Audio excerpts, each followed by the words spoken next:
समाधान इसी झारखंड की तिजोरी में है, उसे जनता के लिए खाली करने का आपका चेष्टा होना चाहिए। आज बड़ा दुर्भाग्य की बात है कि आज इस ग्राउंड में जब हम लोग का सभा होने वाला था, सुनने में आया यहाँ के लाडले, यहाँ के दुलारे सोनू मोनू आदरणीय बड़े भाई श्री सुदीप सोनू जी, आपसे हमारी वैचारिक लड़ाई है। याद रखिएगा, आपसे हमारी व्यक्तिगत लड़ाई नहीं है। ये बहुत ही संकीर्ण मानसिकता के लोग हैं आप कि आज 1 महीना पहले हम लोग परमिशन के लिए अनुमति मांग रहे हैं। मैं जिला प्रशासन तक ये संदेश देना चाहूंगा, क्योंकि आप लोग IAS IPS लोग हैं, आप संविधान की शपथ लेते हैं। भैया ये कौन सा संविधान, ये कौन सा लोकतंत्र कि आज बताइए इसी झंडा मैदान में मुख्यमंत्री का प्रोग्राम होता है, लेकिन आज हम लोग 6 महीना से झंडा मैदान परमिशन मांग रहे हैं, अब दे नहीं रहे। बताइए कौन सा लोकतांत्रिक व्यवस्था है, बताइए कौन सा व्यवस्था है। आज गिरिडीह के वर्तमान विधायक डरते हैं और जो लोग उनकी आलोचना करते हैं, सुने पीरटार के साथ वो केस कर दिया जाता है। तो मैं जिला प्रशासन से निवेदन करूंगा, अरे झूठ मूठ का केस क्यों करते हैं भैया? केंद्र के खिलाफ जाना देशद्रोह है, तो राज्य के खिलाफ जाना राजद्रोह है। आप कुछ बड़ा केस कीजिए और हम लोग को इतना बुरा केस कीजिए कि जिंदगी हम लोग का नर्क ही बना दीजिए। आपको अगर तसल्ली मिले वही काम कीजिए।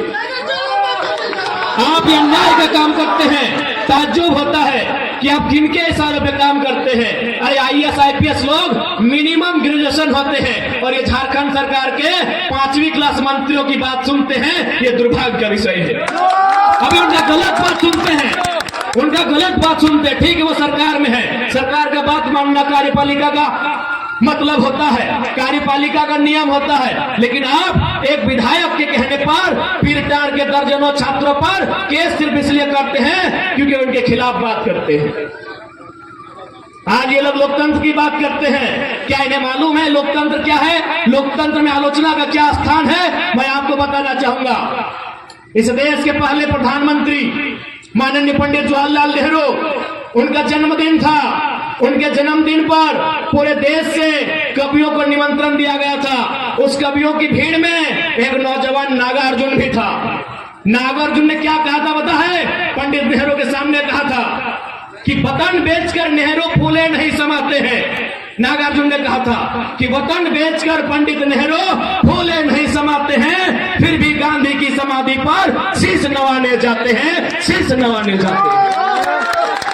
आज पंडित नेहरू ने सुना, इसे लोकतंत्र कहते हैं। और सुदीप सोनू आलोचना सुन नहीं पाते हैं, अपने आप को विधायक कहते हैं, शर्माना चाहिए। अरे देश के प्रधानमंत्री ने आलोचना सुना, एक नौजवान के शायर को सुना। अभी कब? बर्थडे के दिन सुना, अपने जन्मदिन में सुना कि वतन बेचकर पंडित नेहरू फूले नहीं समाते हैं, गांधी जी के समाधि पर शीश नवाने जाते हैं। और आज ये सुदीप सोनू आलोचना नहीं सुनना चाहते हैं और अपने आप को विधायक कहते हैं, अपने आप को लोकतंत्र का प्रहरी करते हैं। शर्माना चाहिए। यही नहीं, केवल बर्थडे में नहीं, पंडित नेहरू ने सदन में भी आलोचना सुना था। उस समय कवि कुल के श्रेष्ठ रामधारी सिंह दिनकर राज्यसभा के सांसद थे। भारत चाइना से 1962 में पीट चुका था और राज्यसभा में और कांग्रेस के सांसद थे, ऐसा नहीं कि विपक्ष के थे। रामधारी सिंह दिनकर कांग्रेस के राज्यसभा सांसद थे। क्या कहता पता है कि रोकने युधिष्ठिर को यहाँ, जाने दे इनको स्वर्ग धेर, पर मुझको लौटा दे गांडीव गदा अर्जुन भीम भी। कह दे शंकर से फिर एक बार, करे भारत में मंत्रोच्चार। आज ये सहिष्णुता होती है, ये लोकतंत्र होता है। और आज ये शख्स आलोचना सहन नहीं पाता है, आलोचना सह नहीं पाता है और अपने आप को लोकतंत्र का हिस्सा बताता है। शर्म आनी चाहिए। देश के प्रधानमंत्री ने आलोचना सहा है, प्रथम प्रधानमंत्री ने। ना उन्होंने किसी को ईडी भेजा, ना किसी को समन भेजा, ना किसी के यहाँ CBI भेजा। खैर, अभी वर्तमान प्रधानमंत्री की आलोचना मत कीजिएगा, नहीं तो आपको पाकिस्तान का टिकट कटवा देंगे। नहीं, बताइए कि यही लोकतंत्र है? क्या आप आलोचना नहीं सह पाएंगे? जो आपकी आलोचना करेंगे, जो आपसे सवाल करेंगे, जो अपने अधिकार की बात करेंगे, आप उन पर केस करेंगे। तो मैं जिला प्रशासन से निवेदन करूंगा कि छोटा मोटा मत केस कीजिएगा, क्योंकि सुदीप सोनू भले मुख्यमंत्री कोई और है, इस सुपर सीएम है, सीधे हम लोग पे राजद्रोह का केस कीजिएगा, उम्र कैद का सजा दीजिएगा।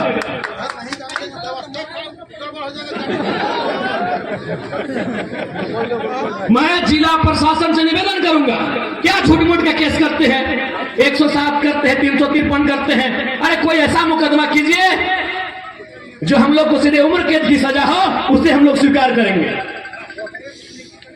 लेकिन फिर भी पीछे नहीं हटेंगे, क्योंकि ये सुदीप सिन्हा का देश नहीं, ये भगत सिंह का देश है। फांसी भी होगी, पीछे नहीं हटेंगे। ये बताइए किस आधार पे नहीं मिला, झंडा मैदान में कार्यक्रम किस आधार पर नहीं मिला, ये जिला प्रशासन से पूछना चाहेंगे। क्या वो किसी की बपौती है? यदि लोकतांत्रिक भारत है तो झंडा मैदान में हमारे सभा को अनुमति क्यों नहीं मिली? खैर कोई बात नहीं, आपने हमें झंडा मैदान में जगह नहीं दिया ना, आपका हर एक झंडा 2024 में कबाड़ देंगे। विधायक जी याद रखिए, ये पक्ष विपक्ष की राजनीति करते हैं, ये पक्ष विपक्ष की राजनीति करते हैं। ये कहते हैं कि हम भारतीय जनता पार्टी के विपक्षी हैं, और आपको जानकारी होना चाहिए ये दोनों साड़ू हैं, ये दोनों साड़ू हैं। सुदीप सोनू और निर्भय शाहबादी, ये दोनों साड़ू हैं। दोनों का कंपनी में, फैक्ट्री में 50-50 का पार्टनरशिप है। ये दोनों साड़ू, ये दोनों साड़ू और झारखंडी बुड़बक, ये दोनों साड़ू है।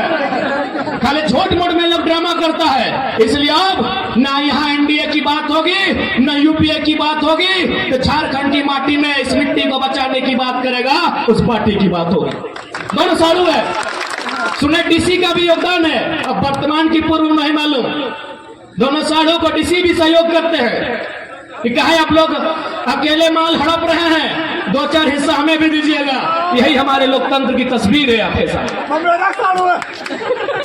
इसलिए आज इन लोगों को सबक सिखाने के लिए, इन लोगों को इनकी औकात बताने के लिए आप भी सोचते होंगे कि भाई झारखंड में 14 लोकसभा है, जमशेदपुर में आपका डिमांड है, रांची में आपका डिमांड है, धनबाद कोयला नगरी में आपका डिमांड है, आपने गिरिडीह को क्यों चुना? तो मैं बताना चाहूंगा कि दिल्ली लोग एरोप्लेन से जाते हैं, और झारखंड की सबसे ऊंची चोटी का नाम पारसनाथ पहाड़ है, वहीं से छलांग मारेंगे। इसीलिए चुना है, कोई तथ्य है इसीलिए चुना है पारसनाथ पहाड़ को, कि हम लोग स्टेशन जाने का इरादा नहीं है, मूड भी नहीं है। यही पारसनाथ की चोटी 4480 फीट की ऊंचाई में जो पारसनाथ है, वहीं से दिल्ली जाने की तैयारी है। ये आशीर्वाद और दुआ आपका होना चाहिए, ये संदेश लेकर आए आज। और हम लोग कहना चाहेंगे, यदि गिरिडीह लोकसभा हम लोग फतह करते हैं, जैसा हमें जानकारी है, गिरिडीह लोकसभा में सिर्फ टाउन में केवल सदर में 200 प्लांट है, केवल सदर में 2000 फैक्ट्रियां हैं, और हर एक फैक्ट्रियों में, हर एक प्लांट में यहाँ के विधायक सांसद दोनों को दक्षिणा जाता है, दोनों को चंदा जाता है। हम लोग वचन देते हैं, अगर गिरिडीह फतह करते हैं तो चंदा के धंधा को बंद किया जाएगा और उससे रोजगार का सृजन किया जाएगा। आज बताइए क्या नहीं दिया हमने? आज गिरिडीह में सीसीएल, धनबाद में बीसीसीएल, रामगढ़ में सीसीएल, गोड्डा में ईसीएल, रांची में CMPDI, coal India of India. India में जो कोल इंडिया है उसकी 8 यूनिट होती है। सुदीप सोनू जी भी थोड़ा सुन लेंगे, क्योंकि हमको उम्मीद है नहीं जानते हैं। यही तो खासियत है कि हम केवल लीडर नहीं है विधायक जी, टीचर भी हैं। वीडियो देख के सीख लीजिएगा, सीख लीजिएगा। और ऐसे भी हमारे भाषण का नकल करते हैं, उनके सहयोगी हमें बताए हैं। विधानसभा के भीतर हमारे भाषण को इन्होंने नकल करके रखा है। अच्छी बात है, बच्चे, इस बच्चे के लिए गर्व की बात है। तो सुनिए माननीय विधायक जी, क्योंकि हमने कोयला पे बात किया है, गिरिडीह में सीसीएल है। कोयला की 8 यूनिट होती है कोल इंडिया की, BCCL, CCL, ECL, WCL, NCL, MCL, ACCL, CMPDI 8 unit होती है। और दुर्भाग्य का विषय आपको बताएंगे कि 4 यूनिट झारखंड में है, बीसीसीएल झारखंड में, सीसीएल झारखंड में, ईसीएल झारखंड में, सीएमपीडीआई रांची झारखंड में और हेडक्वार्टर कलकत्ता में है। ये झारखंड का दुर्भाग्य है। इसलिए आज कोयलांचल की नगरी में हम ये भी संदेश देंगे कि यदि गिरिडीह संसद के माध्यम से हमारी एंट्री लोकसभा में हुई तो विधानसभा, माफ कीजिएगा, लोकसभा के स्पीकर के सामने, माननीय प्रधानमंत्री जो उस समय होंगे उनके सामने हम सीधा सवाल करेंगे कि यदि कोयला की 4 यूनिट झारखंड में है तो हेडक्वार्टर कलकत्ता में क्या कर रहा है? चलिए झारखंड लेके आइए, झारखंड लेके आइए। हेडक्वार्टर धनबाद होगा, बोकारो होगा, रांची होगा, गिरिडीह होगा, कलकत्ता नहीं होगा। अब अन्याय झारखंड नहीं सहेगा, नहीं सहेगा झारखंड अब अन्याय। बताइए, आप ही बताइए कि हमारी मांग गलत है? 8 यूनिट में 4 यूनिट झारखंड में, हेडक्वार्टर कलकत्ता में। लेकिन दुर्भाग्य देखिए, आज 23 साल के झारखंड में कोई सांसद ऐसा नहीं हुआ जो ये सवाल सदन में करे कि कोयला का हेडक्वार्टर अब कलकत्ता नहीं धनबाद होना चाहिए। कहे सबको हिस्सा जाता है, सबको हिस्सा जाता है। कोयले की काली कमाई में सबका हिस्सा जाता है, इसलिए आज तक किसी ने सवाल नहीं किया। और एक ताज्जुब की बात आपको बताएंगे, दामोदर वैली कॉरपोरेशन, हिंदी में दामोदर घाटी निगम, उसकी परियोजना कहाँ है पता है? धनबाद नदी में दामोदर के किनारे, बोकारो में दामोदर नदी के किनारे, रामगढ़ में दामोदर नदी के किनारे, हजारीबाग, चतरा, लातेहार में दामोदर नदी के किनारे। हेडक्वार्टर कलकत्ता में है। ये सवाल संसद में होगा। कितना अन्याय हुआ है झारखंड के साथ। यदि हम उस दास्ता को कहने लगे तो ये सूर्यास्त होके उदय होगा, अस्त होगा, फिर उदय होगा, लेकिन हमारी दास्ता कम नहीं होगी। आज इतना जुल्म केवल और केवल झारखंड में हुआ है। इसीलिए किसी ने कहा कि हमार पानी हमार पसीना, कि हमार पानी हमार पसीना और बिजली जले तो शेख हसीना। हमें एक बात कहेंगे, हमें बांग्लादेश की प्रधानमंत्री शेख हसीना से आपत्ति है, बाकी हमारे फरजान भाई हैं, इनकी भी फुआ शेख फातिमा है, उन बिजली जलाए, हमें आपत्ति नहीं है। हाँ, हम कहना चाहेंगे हमारे फरजान भाई हैं, आदे शेख साहिद भी आए हैं, सानिया बहन भी आई है और रिजवान दौलेडी है और हमारे रोकी शेख भी हैं, तो उनकी भी फुफी जान का नाम शेख फातिमा है। वो बिजली जलाए, हमें आपत्ति नहीं है। हमें ये आपत्ति है कि पानी हमारा, पसीना हमारा, बांग्लादेश की प्रधानमंत्री क्यों जलाई, ये बात की आपत्ति है। बाकी हमारे फरजान भाई हैं, इनकी भी फुफी जान का नाम शेख फातिमा है, वो जलाए, हमें कोई आपत्ति नहीं। ये तकलीफ की बात है, ये तकलीफ की बात है कि झारखंड के साथ इतना दुराचार होता है। इसलिए आज उन दुराचार को रोकने के लिए, झारखंड में सदाचार को बहाल करने के लिए, कदाचार को मिटाने के लिए आज झारखंड के जनमानस को, झारखंड की युवा पीढ़ी को, राजनीतिक महत्व को, राजनीतिक समझ को आपके अंदर एक चेतना बनाकर जागृत करना होगा। क्योंकि राजनीति से ही देश चलता है, राजनीति से ही राज्य चलता है। राजनीति से दूर भाग के आप विकास उन्नति की बात नहीं कर सकते। आज बताइए, अन्याय ही है। इसी बिहार प्रदेश में एक विधेयक आता है, उस विधेयक का नाम होता है 75% आरक्षण। माननीय राज्यपाल बिहार के उसे स्वीकार कर लेते हैं। इसी झारखंड में और एक विधेयक आता है, सेम टू सेम, वहां 75 था, यहाँ 77 था। राज्यपाल वहां स्वीकार करते हैं, झारखंड में अस्वीकार करते हैं। ये झारखंड की तस्वीर। झारखंड में राज्यपाल भी देखिए क्या काम कर रहे हैं, राज्यपाल भी देखिए किस कदर बायस्ड होकर काम कर रहे हैं। राज्यपाल जो एक महामहिम का उत्तराधिकारी कहा जाता है, राष्ट्रपति महोदया का उत्तराधिकारी राज्यपाल को कहा जाता है, आज बताइए वे भी क्या काम कर रहे हैं। यही बिहार में स्वीकार और झारखंड में दरकिनार। ये झारखंड की राजनीति है। कठपुतली रहता है, उसी करेगा, बताइए आप। इसलिए आज इस बात को समझना होगा।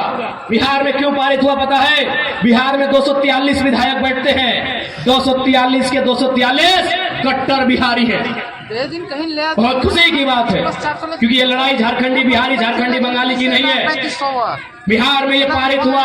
बिहार में 243 विधायक कट्टर बिहार के निवासी है। यह झारखंड में आधे गैर झारखंडी हैं और आधे अगर झारखंडी भी हैं तो माटी के प्रति न उनका प्रेम है, न समर्पण है, केवल लूटने की मंशा है। इसलिए यहाँ कोई विधायक ठीक से पारित तक नहीं होता।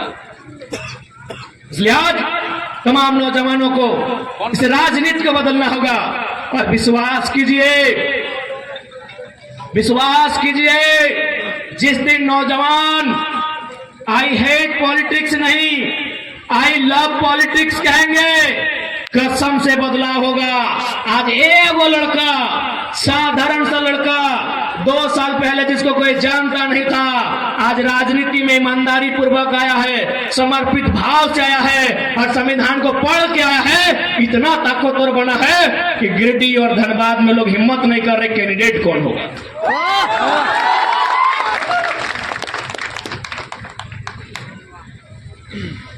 आज हिम्मत नहीं कर पा रहे हैं गिरिडीह और धनबाद का कैंडिडेट कौन होगा।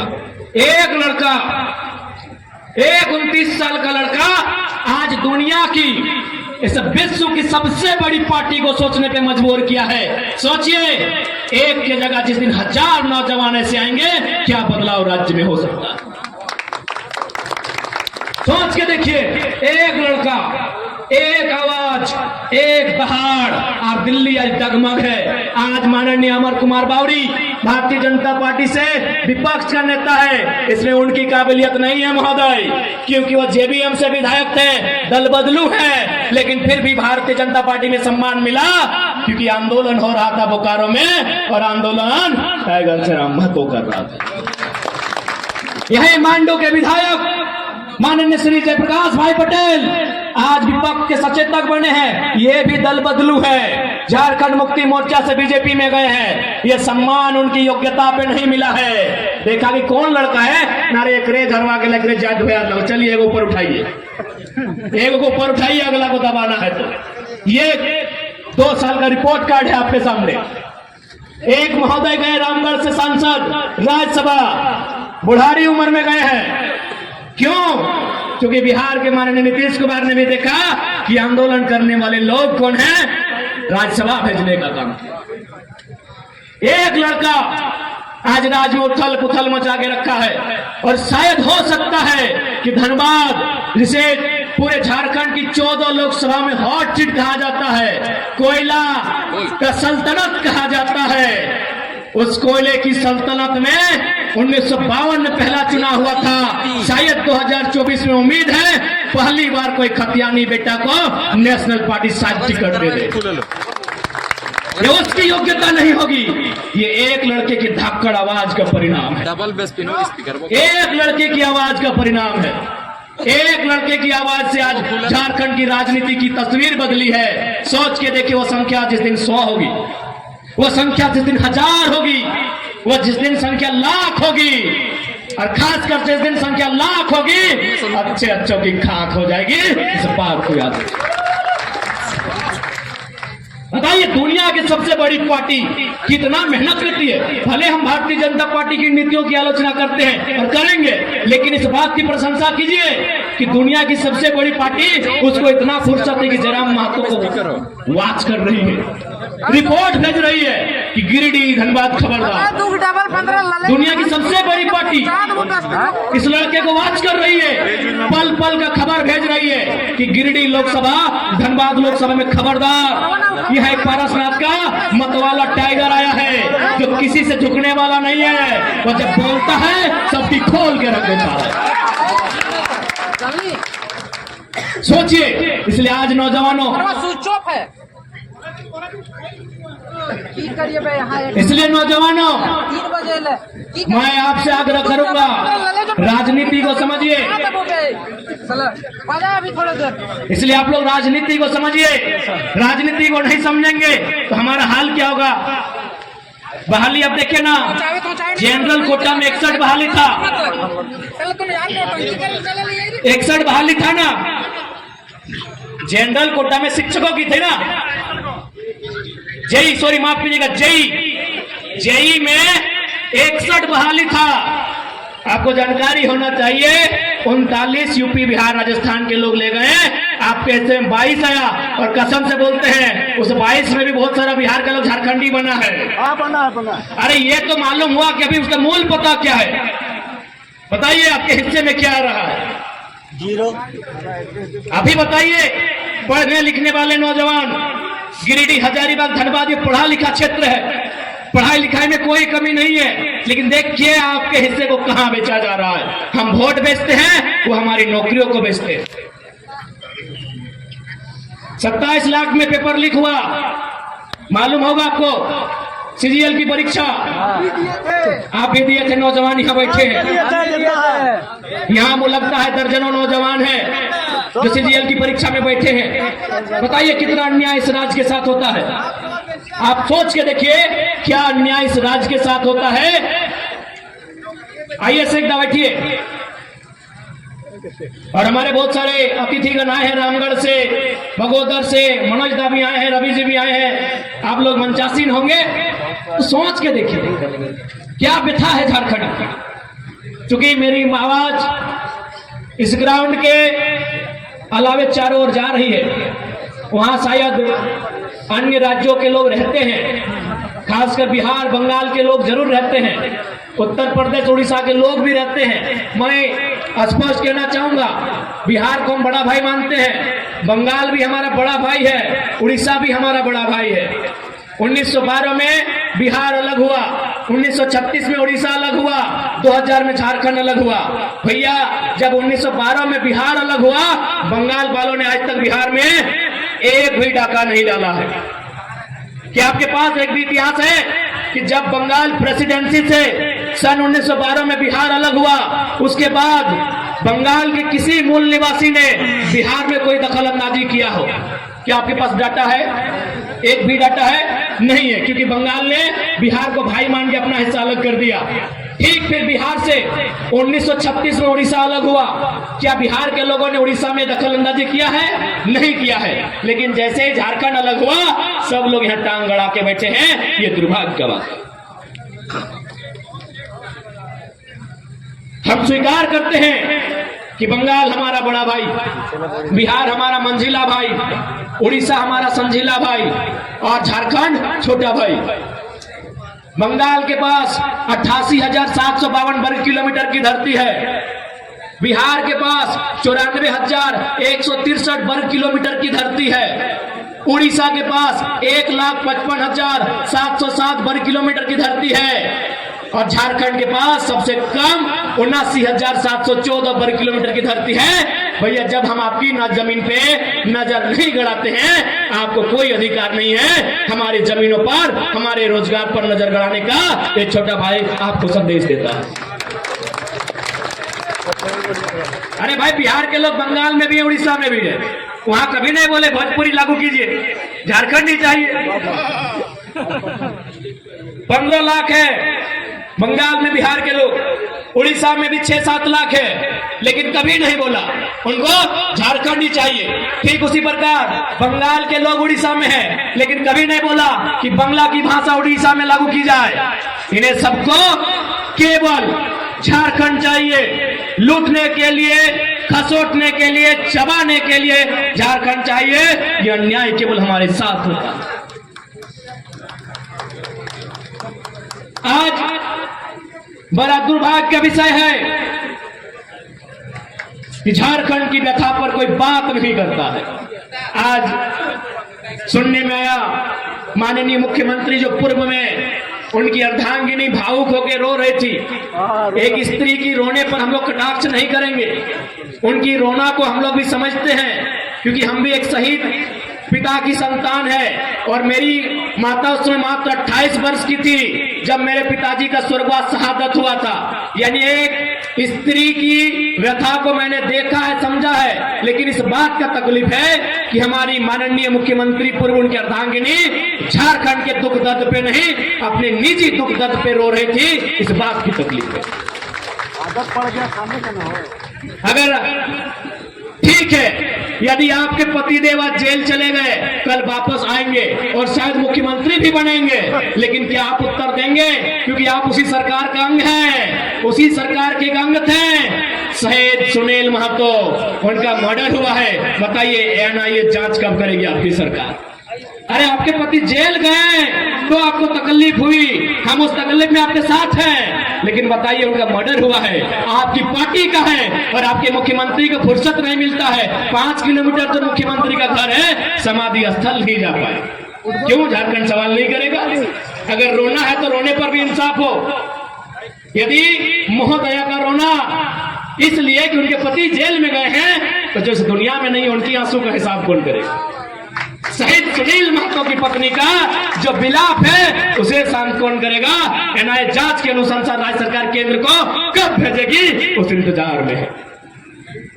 आज 90 साल की बूढ़ी मां है सुनील महतो की, आज इंतजार में रहती है कि टुसू का मेला हर साल लगे, उस मेला में 50,000 1 लाख रुपया बचता है, उस पैसे को सुनील महतो की मां को दिया जाता है घर चलाने के लिए। एक सांसद का ये दुर्भाग्य है राज्य में, और आप केवल इसलिए रो रही है क्योंकि आपके पति कुछ दिनों के लिए जेल गए।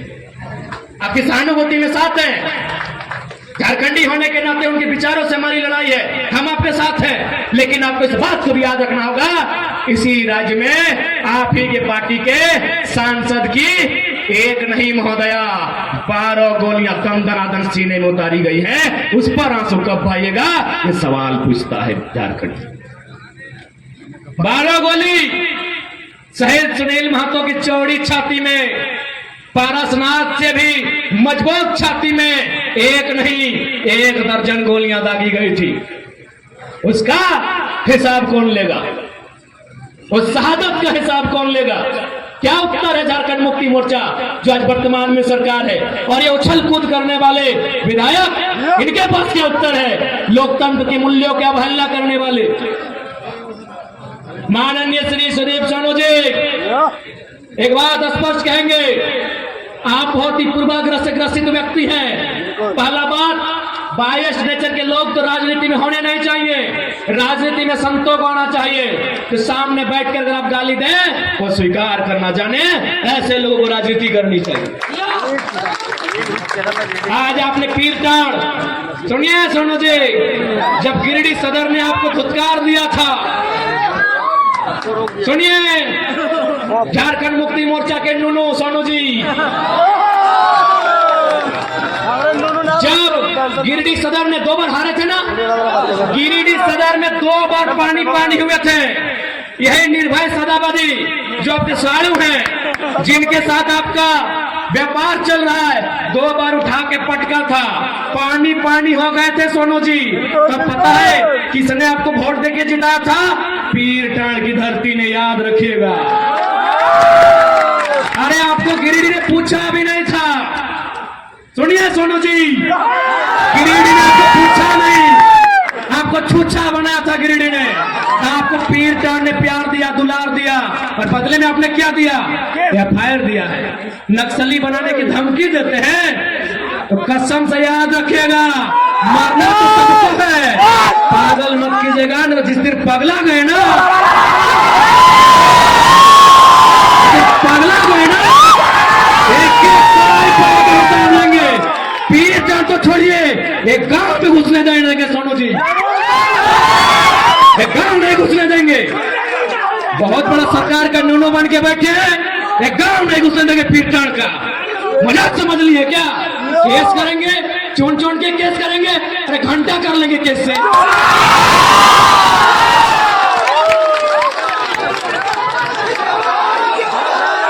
घंटा कर लेंगे केस करके। यहाँ सूरज मरेगा, चंदा मरेगा, पृथ्वी मरेगी, फिर 5 फीट का इंसान क्या है? आपने अगर केस की धमकी हुई ना सोनू जी, माननीय श्री विधायक जी, कसम से केस हमारा थाना में होगा, लेकिन बाकी सुन लीजिए, आपके सर का केस नहीं रहेगा। केस करने की धमकी देते हैं, सरकार के गोद में बैठे हैं। अरे कितना गोद में बैठिए, सरकार आपको दलाली ही करवाएगी, मंत्री तो बसंत सोरेन को ही बनाएंगे। श्री सुदीप कुमार सोनू जी, आदरणीय बड़े भाई, बिल्कुल बड़ा भाई है आप, ये जो दलाली कर रहे, चमचाई कर रहे सरकार की, कुछ भी कर लीजिए, घंटा मोड़िया पटक दीजिए, ढेके साज दे, ढेकिया मोड़ी साज देना रे सोनूदा। विधायके बन के रहे, विधायके आधे मंत्री मान लोग के बताओ, बसंत सोरेन, कल सीता सोरेन, परसों कल्पना सोरेन, ओकर बाद ओकर बेटियन बन तो, लेकिन तोरा ना पूछ तो नहीं केस करते हैं। केस क्या करते हैं जी? पुलिस आपका, प्रशासन आपका, गोली मरवा दीजिए, केस क्या करते हैं? आप तो राजा है ना, सरकार आपकी है, केस क्या करते हैं? गोली मरवा दीजिए। बाईस नेचर के आदमी कहीं के, मन पापा सब कहीं के, लोकतंत्र के बात करते अखनी, बेशरम सब कहीं के। और सबसे दुर्भाग्य की बात है कि आप गठबंधन के हिस्सा लगे, और गठबंधन के सबसे बड़ा नेता पंडित नेहरू के पढ़ल लिखे, और बात करते लोकतंत्र के। अरे नाय पढ़ वाले आओ क्लास देवो, आओ क्लास देवो, लोकतंत्र के बात करते, सवाल कहा नहीं करते। सबसे ज्यादा वोट फिर टर्न दे लो, सबसे ज्यादा वोट फिर टर्न दे लो परसेंटेज में। सवाल कर तो पेट में दर्द हो गलो, तखन की लगे घोर घोर भोटवा मांगे, भोटवा लिए मजा लगलो, अभी सवाल करो तो सजा लगलो, भोटवा लिए मजा लगलो, तखन गिरिडीह लोग लात मारला थे, दौड़ के गलो फिर चार की गला बोका लोग बोने रहे वाला दे भोटवा, भोटवा की मजा लग गलो। विधायक बनी है बड़का हिया, लोकतंत्र के बात करे वाला, आलोचना से शक्ति नहीं, सुने के शक्ति नहीं, केस करबे एगो का है, गोटे पीरियड टर्न के केस कर दे। पानी दीजिए, पानी आ जाएगा, सोने पास आ जाएगा।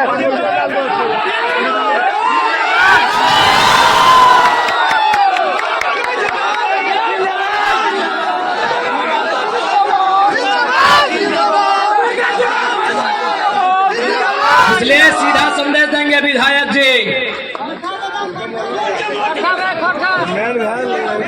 सुन विधायक,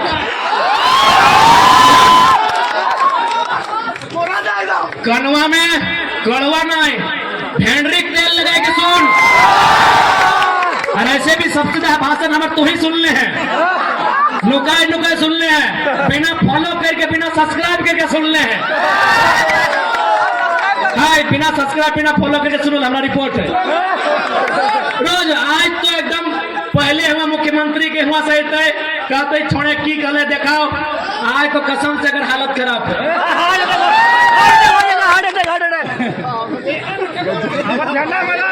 आज सुन ले, अब पहला बात धोनी का स्पष्ट काबो, अब यदि कोई जात और धर्म के नाम पे वोट मांगतो, एकदम सीधा चेत दी हो, कोई चांस नहीं है, कोई चांस नहीं। यहाँ जितना भी जान बैठल है, सब कोई कोनो न कोनो धर्म के माना है, कोई सनातन के माना है, तो कोई इस्लाम के माना है, कोई सरना के माना है, कोई सिख के माना है, कोई ईसाइयत के माना है। आज हर एक धर्म में दान दिए के बात कहल गया है।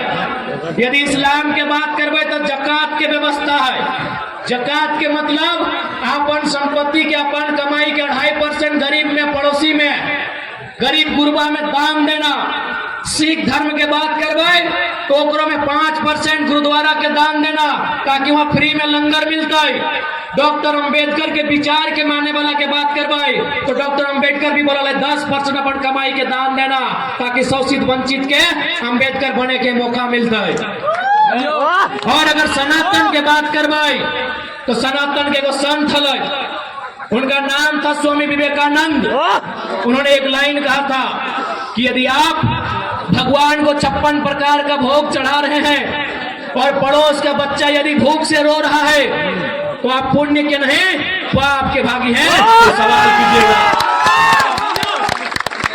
आज बहुत सारे लोग राम जी की आस्था के नाम पे वोट मांगने आएंगे।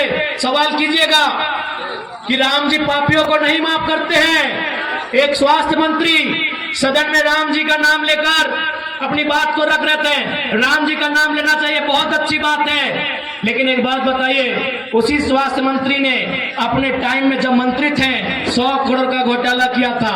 और अगर 100 करोड़ का घोटाला किया था, दैट मीन्स अगर 100 लोग का आदमी अगर इलाज के अभाव में मारा होगा तो दोषी वो स्वास्थ्य मंत्री होगा। क्या राम जैसे पापियों को माफ कर देंगे? आप ही बताइए। इसलिए धर्म की अगर कोई बात करता है, उसका संत होना चाहिए, उसका पीर फकीर होना चाहिए। ये राजनेता अगर धर्म की बात करते हैं तो सवाल होना चाहिए, धर्म का मतलब क्या होता है? आज गिरिडीह भूख से रो रहा है और आप 1000 करोड़ संपत्ति के मालिक हैं। अब धर्म की बात कीजिएगा, शोभा नहीं देगा। पूरा युवा लोग टोटो चला के मार रहा है। अरे अर्जुन दा टेंशन ना ले, तो रथ अब 24 में तैयार है। अर्जुन दा तो रथ तैयार है, तो रथ में तोर साथ साथ अब बहुत सारा महारथी बैठता है। और जितना भरोसाचारी है वो अपने किस धरती से उखाड़ के फेंके काम। धीरे जाग अर्जुन दा, तो रथ तैयार भय रहा है, सज रहा है, सबके पाई पाई के हिसाब ले भाई। अरे अभी एगो टाइगर है ले, अभी देखना। अब तो रिजवान नबी की कहला हरे राम हरे हरे, तो हर घर से अभी टाइगर अब थे। एखनी कभी पेटवे दर्द है, कसम से 4-5 गो टाइगर निकाल गए। पता नहीं एखनी की रोग धरते। खैर वो रोग का नाम तो नहीं हम पब्लिक में नहीं कहिए, ये बड़े डेंजर रोग के नाम धरा है। कोई सिर का है, अजय भी है, पता नहीं की रोग धरते इलाके। अभी एगो आले तो अगबकाए गए थे, झंडा मैदान नहीं मिलतो। अरे ठीक है, टेंशन नहीं ले। ये अगर विधायक लगे ना तो सांसद जिताओ ना, सांसद जीत के भाई और सबसे पहले स्वागत सभा झंडा मैदान में होते। अगर झंडा उखाड़ झंडा मैदान बपोती बुझला है ना, MP चुनाव जीते, अगर जीत गलियो तो प्रॉमिस हो, अगर जीत लियो तो प्रॉमिस हो झंडा मैदानी नहीं दे ना। MP बनल बाद कभी विधायक लगे निचुरो जीत जाए दे। झंडा मैदान में 7 दिन तक हमने झंडा लहराता है। हमारा बुझाए से समय कहीं टूर में नहीं भाग जो न, पक्का अगर टूर भागे बता। अरे इतना हिम्मत ना है यार कि टाइगर गरजता है यार 7 दिन या सुन के बर्दाश्त कर लेते। अगर टूर में जाए MP अगर निकल गए सीटवा ना, पहला स्वागत सभा झंडा मैदान में भेता है। चारों कोन झंडा गाड़बे, लाल पीला हरा सबके झंडा गाड़बे।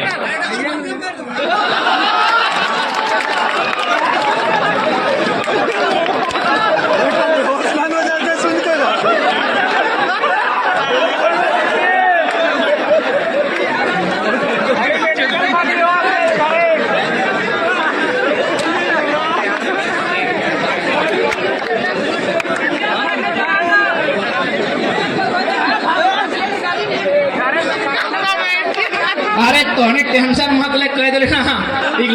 यदि हमें यार इतना संघर्ष के 12 को बीमारी ले लिए तो 2-4 को दिखला के दे के जीवे, सबके बीपी टेंशन बढ़ा के जीवे। और सुनने में आया GM जी,